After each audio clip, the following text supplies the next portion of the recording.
Hello. Hello. Who are you for those who don't know? I'm Amy Barak Romano.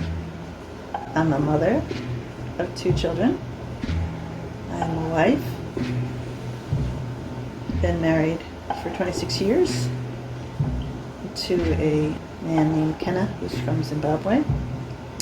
And I am a professional in the work of social services, human development,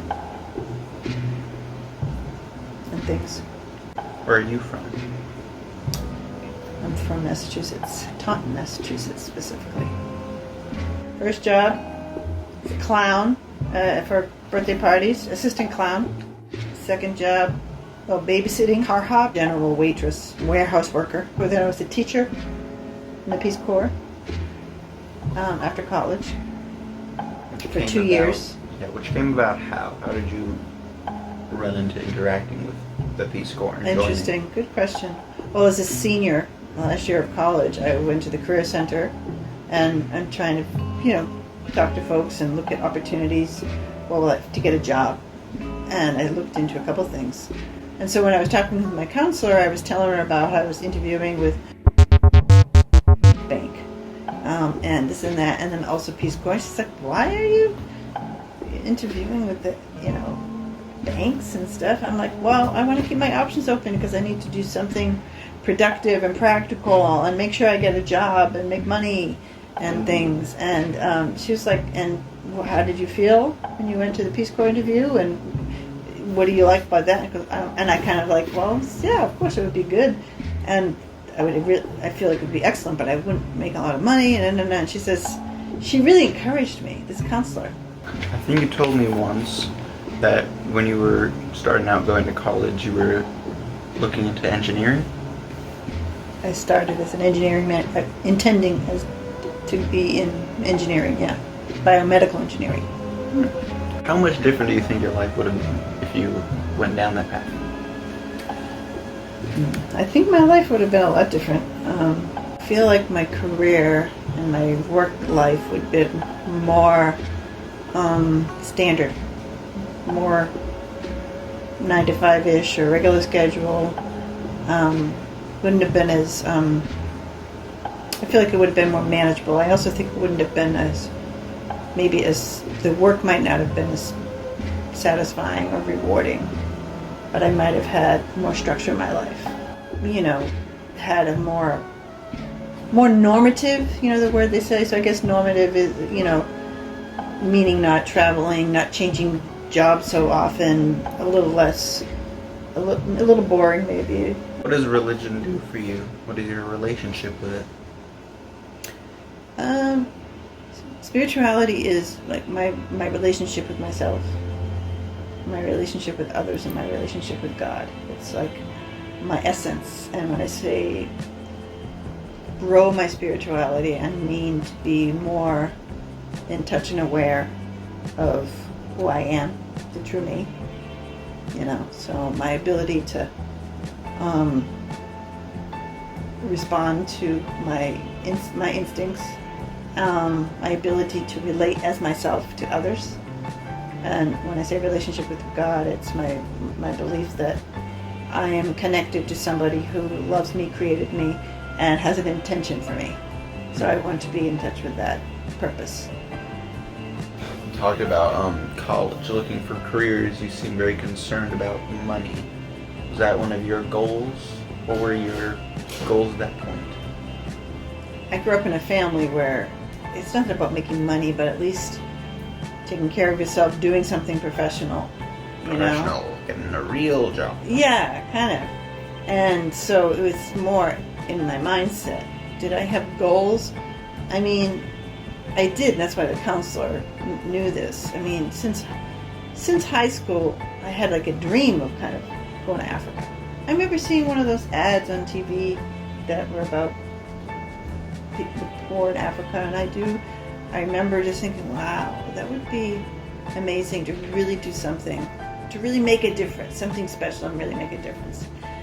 Probably my thing that helped me have the courage or the ability to pursue it was some people in my life who were supportive. But also, I remember the thought I had was like, I'm privileged. I don't know if I used that word, but I think I did. But it was more not like a white privilege terminology. I'm privileged. My parents put me to college. You know, I had a generally very stable, good life. I really felt my responsibility to do something with that. Felt a sense of responsibility. Yeah, to give back because I've been given, you know, a lot of opportunity. I remember thinking, people say, well, you're going to be able to get a good job so you can have kids and you can take care of your kids and all that. And I'm like, well, if I've been given opportunity, I'm already privileged, I get a chance to go to college, what is the purpose of anything if it's to make sure I'm a good mom and able to support the next generation? Meaning, like, you're already focusing on the next generation. What have I done myself to contribute? And I was saying to myself, and I don't have an excuse. I don't have I've had my normal growing up angst and things like that, but I haven't had poverty. I have all these things. So even more, I just felt like it's a must. And everyone says, well, I'm just going to make sure I sustain stability and make sure that I can feed my kids and whatnot. If everyone had that attitude, then like nothing would change, you know? I guess I had more of a vision. It wasn't like it's going to be a job or a profession, and that's what my parents struggled with. It's not going to be an attorney or a doctor or an engineer. What was it going to be? I wasn't entirely sure. So it's that's why I got scared, because okay, I go to the Peace Corps, and then what? I don't know yet, but let me go to the Peace Corps, and then maybe I'll see. Yeah.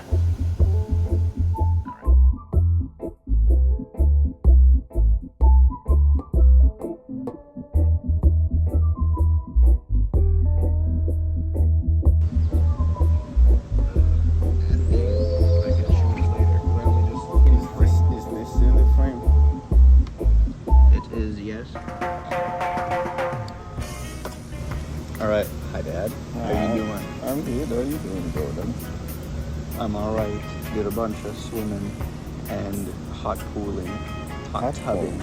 Oh, hot tubbing. Okay. So I'm exhausted, and I went home to the hot water from the ceiling.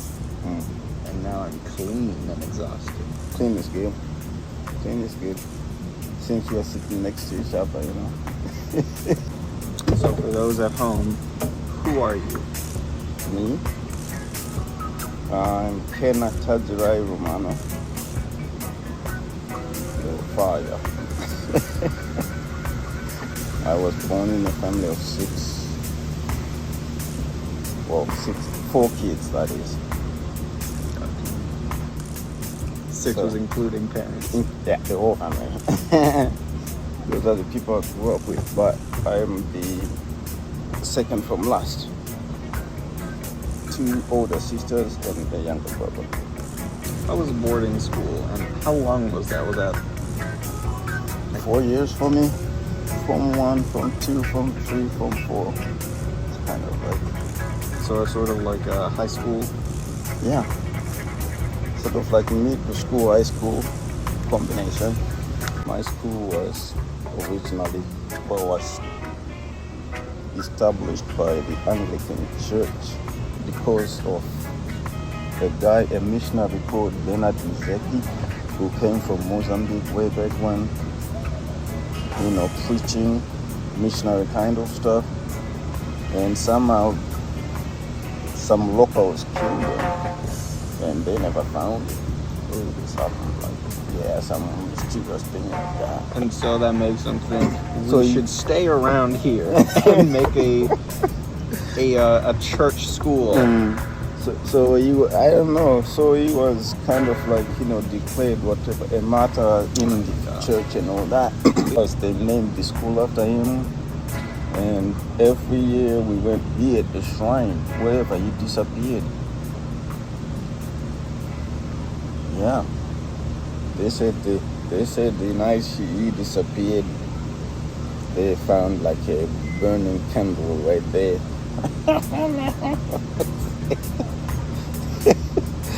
Yeah, like every year they actually did, like the Anglican people, like that church people from different parts of the country actually made trips out there, came like in busloads and stuff, and it was like a big church service and all that. Yeah, we were forced to go. It was far. Like you Trust walk? me. Yeah, we'd walk. But I feel like you've said at some point that you wouldn't want me to go to that boarding school. yeah, but that is because you put a bunch of boys and young men away from everybody else, because my school was remote. Like the nearest town was 20 kilometers. I don't know how much that is in miles. So it was kind of like my school was kind of in a little jungle like place. Isolation. Yeah, it was nice. You see, so the problem is because this is a place where mom and dad. I'm out there. There's no mom. There's no dad. There's nobody. When you are not in class, that's where the teachers are around or something. But when you are at the dorm place, it's just the boys. No like guard outside or something? What do you mean, God? So what about the seniors or upperclassmen not walking? Yeah, not wanting was not an option. So what they did, they would leave the dorm room and just disappear in the woods. All that time that you're supposed to be over there, then come back when it's time for people to be coming back from that side. It sounds like it should sound bad because that was serious trouble. If they found out you were there, that was like give you some manual stuff on top of it. Like labor of sorts? Yep. Chores? We're gonna go and plant 2 trees over there. We see the line of trees in the orchard, whatever. Planting those 2 trees next to those. Dig the holes. Thing. So it might take you a couple of days, but you'll have to do it on your own time. Imagine that as like the orchard of redemption. Every 3 years. Every 3 years, somebody's offense for real. That's the truth. But that's what you see, yeah. So I think, I don't know whether it's the testosterone or whatever thing, a bunch of these young people, they're just like naughtiness or I don't know, rebelliousness. Like every other weekend, every other Saturday, we had movie night. So our dining hall turned into our, theater. That sounds nice. So, you're supposed to come, before the movie starts so that you don't disturb others watching. So if you come in late, those guys, whoever is on duty, and the body master will be watching the door.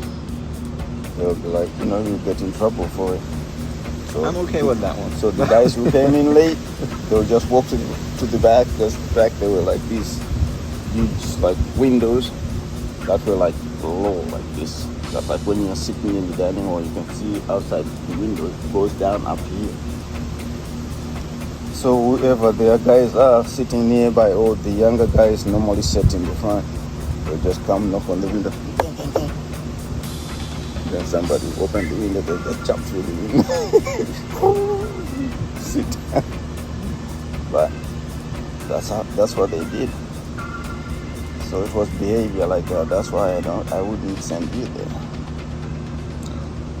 Because if you don't, not everybody can goof around like that, then be serious as well, Because all these guys that did that stuff, when it came to their schoolwork, it was done. But there were few that got carried away in it, that the schoolwork wasn't done. And yeah, a couple of them flung out,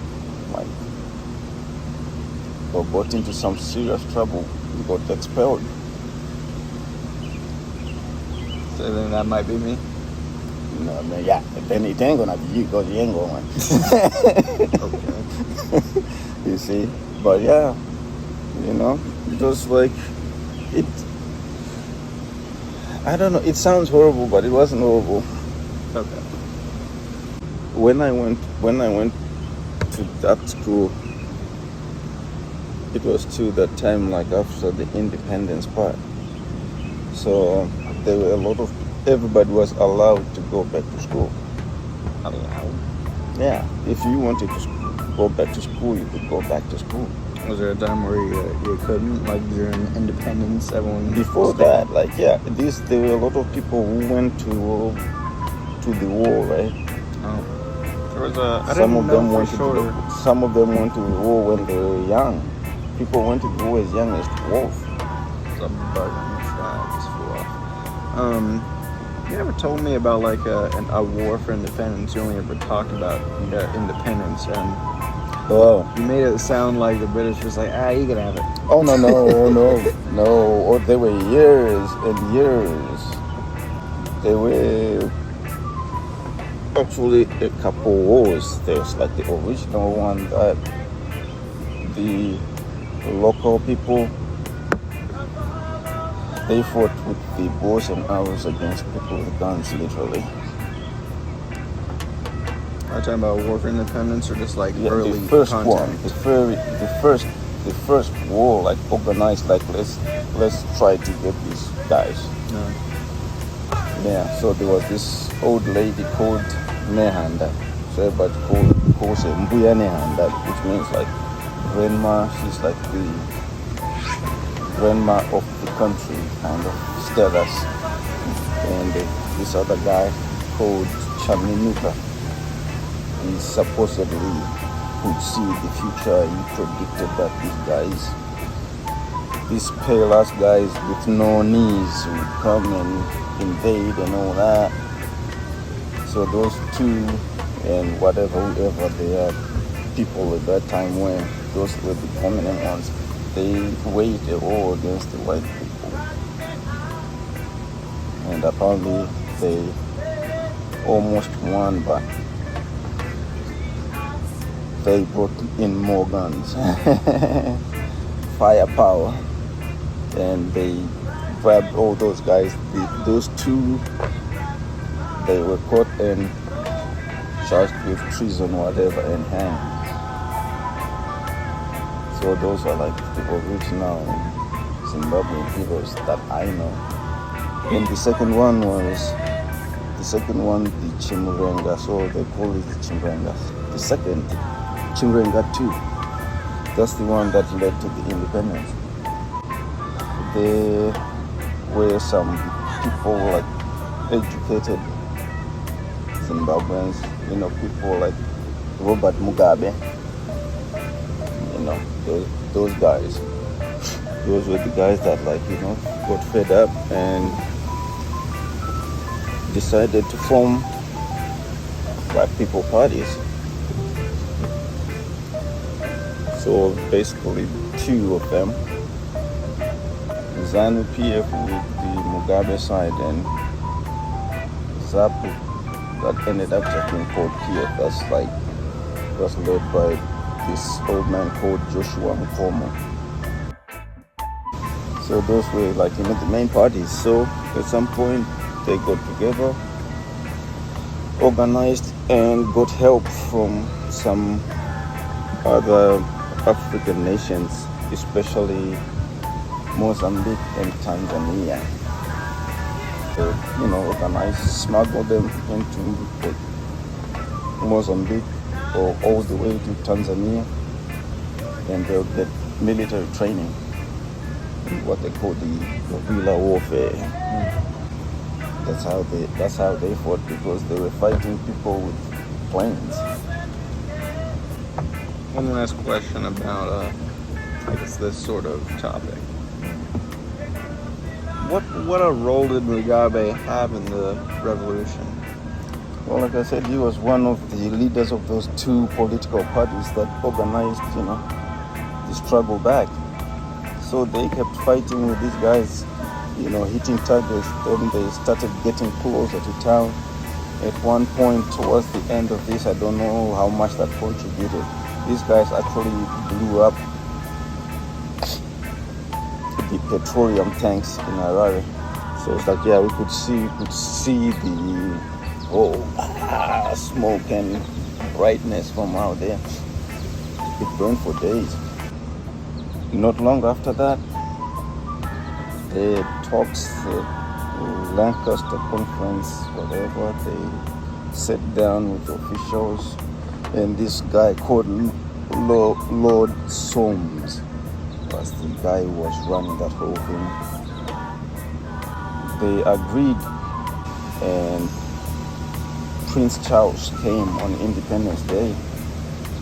He came because they lowered the Union Jack and raised his flag, folded that thing, gave it to Prince Charlie, or King Charles now. He done his flag, he burned it, handed over the country, and left.